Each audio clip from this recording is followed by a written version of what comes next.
Please welcome Alicia Silverstone.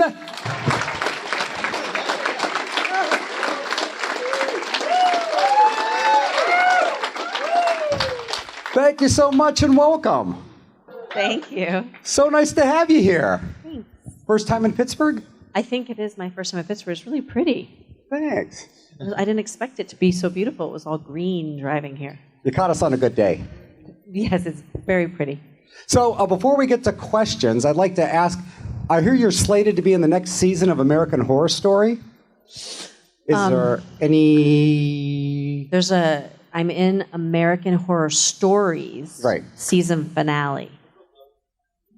Oh. So they make American Horror Stories are each one is its own little movie. Right. So it's its own little movie. And do you know when that's going to be out? You can't hear me? Now you can. There you go. Sorry. It's in I think it's in September. Okay. It's the season finale, so if you're watching American Horror Stories, it's the last one. So there you go. Don't miss it. Super. Would you mind getting some questions? Of course not. Okay, then let's do that. Who's got it right here, right down front? Did you like George Clooney and Christopher Donald when you played Batman Woman? Batman Woman? Bat Baby? Bat Baby. I like to think of myself as Bat Baby. Yeah. Yes, George Clooney was so dreamy and sweet to me. He was so nice. There were weird things going on, and he was always there to protect me. So I was very kind. I was very grateful for him, and he's just a really nice person. So it was fun. We'll go over to that side of the room, over there, the far side. Hi. What is your favorite movie you've ever been in, and why? Hi. That's a really difficult question and a good one, because I've loved a lot of movies that I've been in. I loved doing The Crush because it was my first movie ever. And I didn't think I was going to get the job. I was heartbroken that I wasn't going to get the job. For some reason, I really needed to be in The Crush. And then I did get it, and that was a dream. So that's probably the best one. But then there's been so many good experiences. So I don't even know how to go through them. But I love doing Broadway plays, too. So, I like a lot of different things. They were there at a Broadway play I was in. What play was that? That one was The Graduate, but the last play I did was, what was it called? Of Good Stock. And that was really great. And I did one with Laura Linney called Time Stands Still, and that one was really amazing. And one with David Mamet. A lot of great. It's wonderful doing theater. Awesome. We have a question right down the middle. Okay. Hi, Alicia. I was wondering what your process was of transitioning from the darker roles of like the crush or the babysitter, and then just flip that into the more comedic role of Clueless. Well, it's a funny thing in our business because sometimes people see you one way, and then they, before Clueless, all I did was serious movies. I did The Crush, I did The Babysitter, Hideaway, True Crime. What else? Le Nouveau Monde, a French film with James Gandolfini. And so I was just serious. And then all of a sudden, Clueless came along, and I didn't know that I could be funny. And the woman that I worked with said to me, if you just take everything as seriously as you do, it will be funny. And so that was helpful. But then I think I sort of was doing comedy for a while, because then that's all they think you know how to do then. They forget that you know how to do the other thing too. And then I did theater, and that allowed me to be seen differently as well. So now I've been doing serious, very dark, serious stuff over and over and over again. I can't remember the last thing senior year was funny. But I just did American Horror Story, and before that, I just flew from Toronto where I was shooting I guess it's a comedy, but I don't know. We'll see. But some really weird artistic things, and The Lodge, and what's that movie with Nicole Kidman and I can't remember. Sorry. Oh, something about a deer. Killing of a Sacred Deer. That filmmaker is so brilliant, Yorgos Lanthimos. And so I've been doing a lot of arty, weird, wonderful things. Question right here, and I bet it's two-part. All right. Hello, Alicia. Wonderful to have you with us today. Thank you. I just want to say before I get to my question, you were wonderful in all the movies that I saw you in, especially voicing Sharon in Braceface. Oh, thank you. And you were also great in the Batgirl costume you wore. Batgirl what? In Batman and Robin. Oh, the thank Batgirl you. costume you wore Okay, thanks. looked amazing in it. Thank you. Okay, so the two-part question for you is, what was it like working on the films Clueless, Excess Baggage, and Blast from the Past? And the second question is, what was your fondest memory of working with Brittany Murphy on Clueless and the memories and life lessons she left behind for you to treasure, both in life and your role as a mom? Big questions. Yep. I already forgot the first three movies. You said, Clueless, Excess Baggage, and Blast from the Past. Well, Clueless, I had been working back to back on 9 films, right? One after the other. I was so tired by the time I got to Clueless that I was just delirious. And for me, I was in every single scene. So while the boys would frolic in and out, you know, Paul Rudd and Breckin Meyer and Donald Faison, they would just sort of come and go. They were all having so much fun. And I was like super serious working girl. So my experience was that I was doing a job, and I loved playing that character. But I didn't have as much loosey-goosey fun as I did later in projects. But playing Cher was so much fun. I mean, she's a funny character. And then Excess Baggage was incredible, but so hard. I produced that movie, and I, had no idea what I was doing at all. And so that feels like another lifetime ago, and that was an incredible experience. And Benicio del Toro and I just did another film together I'm really excited. It was so amazing to work with him 27 years later. Every day was such a trip because it was like, can you imagine spending all that time with someone 27 years ago and then suddenly being right in front of them again? Very weird. But anyway, that's an exciting project that's coming out soon called The Reptile. And Blast from the Past was fine. There was a little girl who was the daughter of the director that I was in love with. She was 5, and I just wanted to eat her little face. And so I went on a hike with her recently. Her father passed, and she's a grown woman now. But she also remembers, I would just follow her around. She would follow me around, and that was my favorite part of making Blast from the Past. And the costume designer and I became dear friends, so that was lovely too. A talented man named Mark Bridges. He's so brilliant. Anyway, then what was the next question? Brittany. Brittany was attached to her mommy, so her mom was around all the time, and that's what I really remember is Brittany and her mom, and my mom was on set a lot too, and I don't have a ton to say about Brittany because it's so personal and intimate, so I'll just leave it at that. She was so, what I remember the most is how good she was. When she auditioned for the part, I just remember going, oh my God, this girl's amazing. You guys see this, right? And they said, yes, we see. But she was brilliant at Thai. So good. And There's a question way off to the left side, right over here. Yes, right over here. Hi. Hey, I was just wondering, what was it like working with Jared Leto on The Cool and the Crazy? And also, I believe Ralph Bakshi, that was one of his only live-action productions he had done since he was an animation director. What was it like doing that movie? That's amazing that you're bringing that up. Ralph Bakshi is a madman, and he's wonderful, talented man. And Jared Leto is an interesting character, and that was a time. That was a time. I was very young, and I'll get in trouble for anything I say, so I'm not going to say anything. Okay. A safe question right down the middle. Okay, great. Hi, Alicia. Thank you for being here, number one.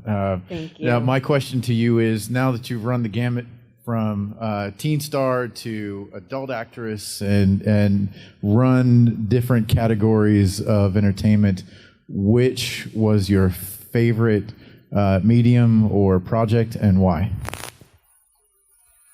Well, I think some of the most incredible experiences I've had have been on stage, to be honest. The feeling of theater is so incredible.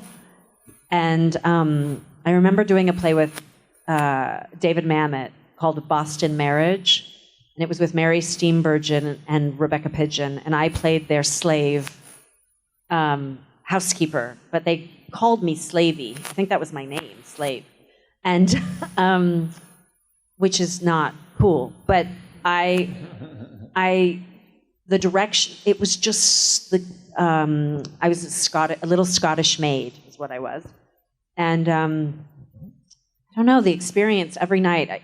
You felt so much like this is where I'm meant to be. I felt this. My heart would just be jumping up and down every night, and it was one of the most incredible acting experiences of my life, to be honest. And it's just a precious thing because probably no one here saw that, and it's just whoever was there, in that audience for that period of time. It's this very fleeting thing. But that was one of the most incredible experiences ever. And then I loved doing American Woman. That was really fun. And I was sad that went away. And, I loved working, like Anne Heche. My dear friend, she is an incredible actress. Just one of my favorite all-time acting experiences, just walk up again opposite her, being, playing with her. And then her husband, or her boyfriend at the time, who was an American Woman with me, because she said, you should work with my boyfriend, James. And he was great. So I worked with him twice, and then I did Requin. I did Requin recently with him, and not a ton of people saw that film. Maybe nobody liked it, I don't know. But that filmmaker, Le Von Kit, is a brilliant Vietnamese filmmaker, and I was a big fan of his. So I just put my whole heart and soul into that one. But I feel like I've been working so much, I can't even keep track of all. I'm like trying to think of all the movies. But I've just been having fun. I really enjoy what I do. I feel really lucky. There was a time where I took a big, big break from it all. It all felt very difficult. And I, wanted to do my activism. I wrote The Kind Diet. I wrote The Kind Mama. I care very much about the earth and people's health and animals and all of that. So I got really distracted with that, and I didn't think I could do both. And now I have a really nice balance of both, and that feels really, really good. So I think all mediums, even my podcast, that's another medium. I love doing my podcast, talking to people like Kevin Smith about how he almost died, and how director Kevin Smith, and how he saved his life. And, Pinky Cole from The Slutty Vegan in Atlanta, Georgia. Really great conversations with all kinds of wonderful people. It's really great. So I feel very lucky. Thank you. For people who don't know, what is your podcast and where can they find it? My podcast is called The Real Heal. And we did one season so far, 10 episodes, and it's all about how will we really heal ourselves, asking the question, how do we heal our planet, our communities, ourselves?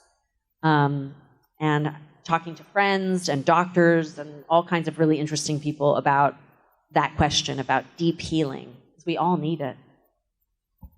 Thanks. Question in the middle. Hi. So what do you think is the hardest role you've ever played? The hardest role? It's a good question. The hardest role? I don't know. Where I was the most scared or challenged, maybe? Don't know. Can't remember right now. Sorry. That's a really good question, though. I don't know. Let's head into the next one then. They all feel really hard before you start. They feel unmanageable. Doing the David Mamet play.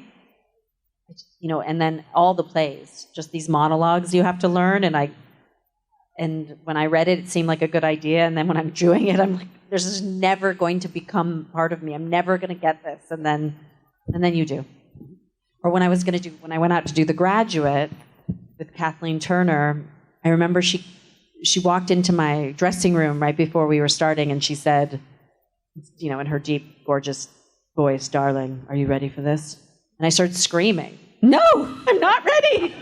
Like, no. And then over the loudspeaker, they said 30 minutes, and then 15 minutes. I was hysterical. All I did was scream the whole way until we started. And then I was okay. So following that, is there a different way that you look at scripts from theater and movies, the way you study them, or you kind of have a certain method on the way you look at material?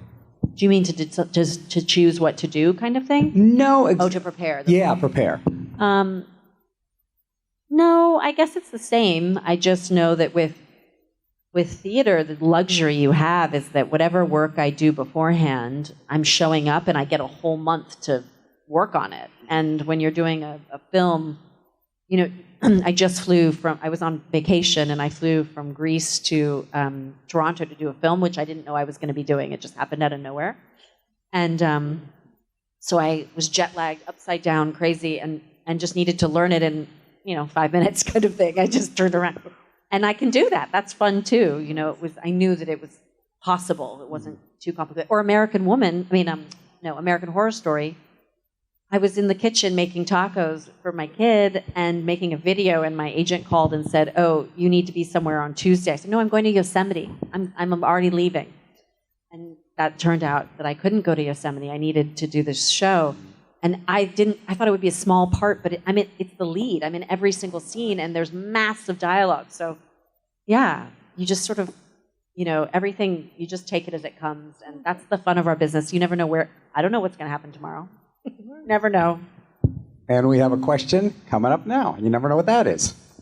Hi, thanks for coming on out to the Steel City Con, of course. Thank and you. also for mentioning Anne Heche and everything, too. Yeah. Obviously, big up to her and positive energy.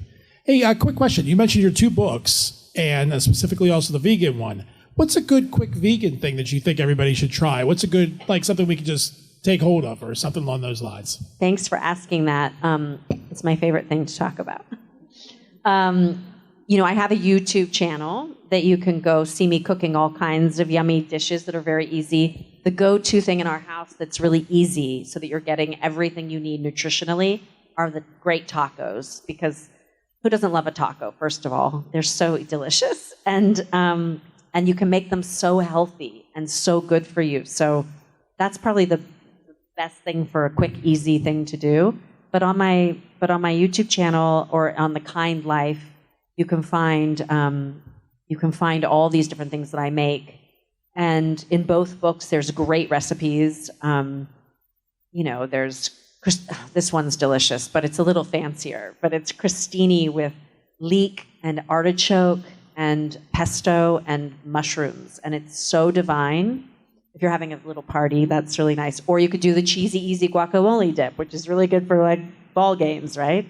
Or whatever games. What do you call them? Ball games? Yeah. Or ball games just for baseball. Maybe it's just for baseball. Nah. Was that ball game? Okay, well, I don't know. I sound like a grandma. Sorry.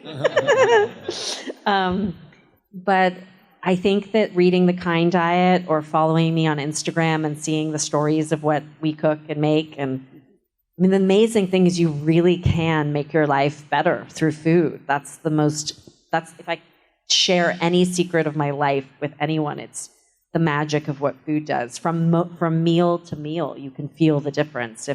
If I eat naughty, food that's not fueling me, not nourishing me, it's just delicious, but it's not, it's harming my organs and making me tired and sluggish.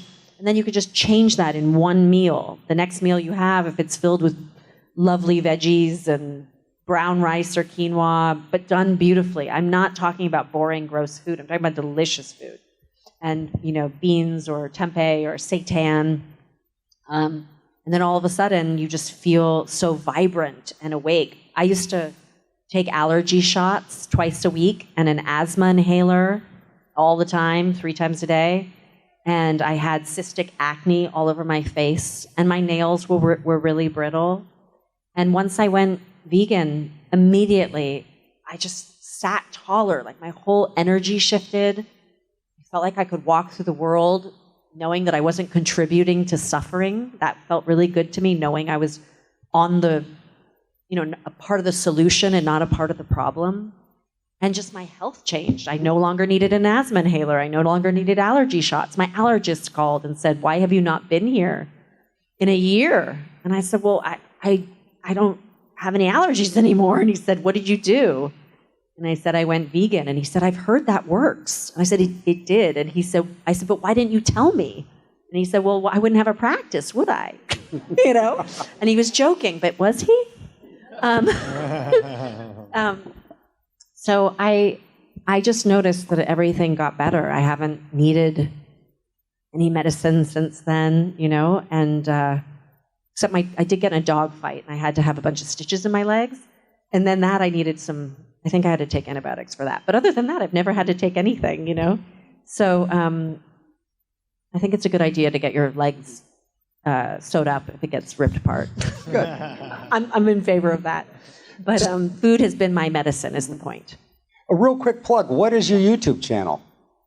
It's a good question. It's either my name or The Kind Life, because my books are The Kind Diet, and then there's a book, The Kind Mama, if you're thinking about getting pregnant or trying to get pregnant. And then, or you already are pregnant. It's helpful for all of those things. And then thekindlife.com is my website. My Kind Organics are my supplements that I make. So everything's under Kind. And I think that the YouTube channel is The Kind Life. Okay. Or my name. And do you have any of your books at your table? No, I should have brought them next time. Next time. Yeah. Let's grab a few more questions. You're going to be headed back to your table for more autographs and stuff like that? Yes. Okay, good. Yes. Good. Let's get a few more questions in, and thanks for coming out and doing this. Thank you for having me. I love that there's so many people in here. It's so nice. It is. Hi, I was wondering if you would talk a little bit about doing the Aerosmith music videos. Yeah, those were such a trip. And the director texted me yesterday, Marty Kollner. He's got to be 74. And he and I were buddies. After that, we would drive around and just get into trouble when I was really young. And he's just fun, man. Anyway, he saw me in The Crush. So he said, she needs to be in the Aerosmith videos. And then brought, I think, whoever the Aerosmith, I think it was John Kalodner. Does anybody know who that is? But this big guy from Innovative or Interscope or something, Interscope or something. But anyway, he came, saw the movie, and then they said, yes, she needs to be in the videos. And so they asked me to do that. And I didn't know what Aerosmith was or who that was or anything. Sorry. But I was just a kid, and I was 16. But I learned fast. They're incredible. And I loved doing them. It was just fun because Marty and I would just play and be silly. And they were all really weird and highly sexual, I get now. But at the time, I didn't know what was going on. I was just there having fun, and, it was okay. Let's do 2 more questions off to this side of the room. All right, I just want to start out with, I absolutely love Clueless. I've seen it more times than I can count. But one of the main things I like about Clueless is the fashion in it. And I was just curious what it was like working with the stylists in that movie, and if you could tell a little bit more about that. I love that you watched it so many times. I feel like your sister forced you or something. Oh, no. I came across it on my own. Okay. That's awesome. Well, I was not into fashion at all. I had a green T-shirt and a pair of jeans that I wore to everything and everywhere. It's like my lucky green T-shirt. And so I didn't know anything about clothes or fashion. I had no interest in it at all. And here I am doing this thing, which I didn't even realize how important the clothes were. They're critical. But I had to go to fitting after fitting after fitting, and I was so exhausted with it. I would just stand there and whatever. And I did, now I could see that I might be really into it and think, this is so much fun. But at the time, I was so over it. So Mona May, this brilliant costume designer, who also worked really well with Amy Heckerling, the director. And, Amy would take a shirt off in the middle of the thing. If she didn't like what I was wearing, she'd be like, try this shirt, and take her own shirt off, stand there in her bra, put it on me. She's so cute. So she's really was very influential in how they worked together very well, very collaborative. But on set, I remember I put on the outfits, And obviously they're incredible, these costumes. But I still had no idea what it all was going to be. And I sort of thought, what's this fuss about? I didn't, like, who are these people? And including who am I? What is this? And then when I saw the movie, and I took my son to see it at Hollywood Cemetery. They had it's outdoor, 4,000 people watching the movie together on this huge screen. It was so incredible. And I brought Mona May as my date, the costume designer. And I just kept smacking her each time a costume came out, because all these years later, you can just feel that each costume makes such an entrance. So I think she did a really incredible job. And I did another movie called Vamps with Amy Heckerling and Mona. And again, the costumes are really incredible. It's just not as well, it hasn't been seen as much, that film. It's not quite Clueless, but it's got the flavor of it. And the costumes are really great. We'll do 2 more questions, then she's going to be headed back to her table, which is actually in the room next to us.